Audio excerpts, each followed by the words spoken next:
Hi viewers, మీకు పల్లెటూరు videos నచ్చితే ఒక లైక్ చేయండి. మేము ఆల్మోస్ట్ పొయ్యి మీదే వంటలైతే చేస్తాము. అందుకు అడుగు అనేది ఎక్కువగా మాడుతుంది. అయినా బోకులు ఇలా తెల్లగా ఎలా మెరిసాయో ఒక చిన్న ట్రిప్ అయితే చెప్తాను. మీ ఇంట్లో కూడా ట్రై చేయండి. బోకులు అనేవి చాలా తెల్లగా నీట్గా ఎటువంటి కెమికల్స్ లేకుండా బోకులు అనేవి నీట్గా క్లీన్ చేసుకోవచ్చండి. చాలామంది పల్లెటూరులో కట్టెల పొయ్యి మీదే వంటలు అనేవి చేస్తారండి. ఒక్క దెబ్బతో 2 పిట్టలు అన్నట్టుగా పొయ్యి మంటేస్తాం కదండి. కట్లు పెట్టి పొయ్యి మంటేసినాక బూడిదైతే వస్తుంది.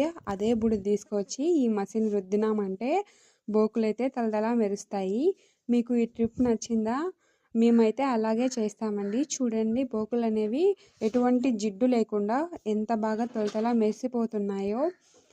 ఈ ట్రిప్ అనేది ఇప్పటిది కాదండి, పాతకాలం నాటి నుంచి ఇదే ట్రిప్ అయితే మా పెద్దవాళ్ళు వాడుతూ